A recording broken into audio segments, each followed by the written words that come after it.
10,000 કરોડ રૂપિયા। હા, તમે સાચું સાંભળ્યું। ગુજરાતના ખેડૂતો માટે સરકાર દ્વારા જાહેર થયેલી સહાય છે।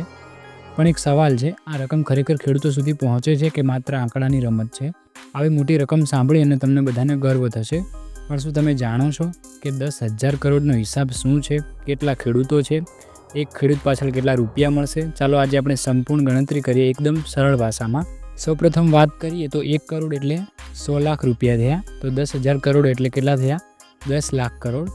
હવે ગુજરાતના કુલ ખેડૂતો છે 53.19 લાખ, એટલે કે 53.19 લાખ ઇન્ટુ 10 લાખ કરોડ, એટલે કે 53.19 લાખ ખેડૂતો છે અને તેમને સમાન રીતે આ પૈસા વહેંચવામાં આવે તો પ્રતિ ખેડૂત માત્ર 18,800 રૂપિયા જ મળશે।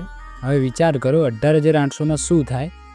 ખાતર, બીજ, દવા, ટ્રેક્ટરનું ડીઝલ, મજૂરનો ખર્ચ, એક સિઝન માટે પણ પૂરતું નથી આ બધું। અને સરકાર દ્વારા એ પણ શરત કરવામાં આવેલી છે કે પૈસા સમાન રીતે મળે, પરંતુ હકીકતમાં તો કેટલાક ખેડૂતોને સહાય મળતી પણ નથી। ઘણા ખેડૂતો કહે છે કે સહાયની જાહેરાત થાય છે, પણ ફોર્મ ભરવા, ઓફિસના ચક્કર, દસ્તાવેજો અને છેલ્લે મળતું પણ નથી। કેટલાક ખેડૂતોએ સહાય મેળવી, કેટલાકે ગુમાવી। આ માહિતી જાહેર થાય છે કે નથી થતી એ હજી કોઈ પણ ખ્યાલ નથી, કે માત્ર પત્રકાર પરિષદમાં આંકડા બોલાય છે। અહીં એક મોટો સવાલ ઊભો થાય છે, શું આ સહાય ખરેખર ખેડૂતો માટે છે કે પછી ચૂંટણી પહેલાં જનતા માટે કરેલી મીઠી વાતો? 10,000 કરોડની જાહેરાત થાય છે, પણ કેટલા કરોડ વપરાયા છે, કેટલા ફાઇલમાં જ રહી ગયા છે, એ જાણવું પણ અત્યારે મુશ્કેલ છે।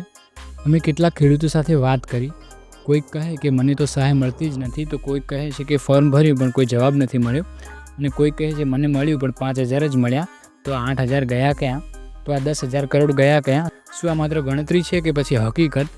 તો હવે તમારું શું કહેવું છે આ વિડીયો પર? શું 10,000 કરોડની સહાયથી ખરેખર ખેડૂતનું ભલું થશે કે આ માત્ર એક રાજકીય જાહેરાત છે? તમારું મત કોમેન્ટમાં જરૂર લખજો, અને આવી વધુ સત્ય જાણવા માટે ન્યૂઝબુક ગુજરાતીને ફોલો કરો, અને હા, સબસ્ક્રાઈબ કરવાનું ભૂલશો નહીં।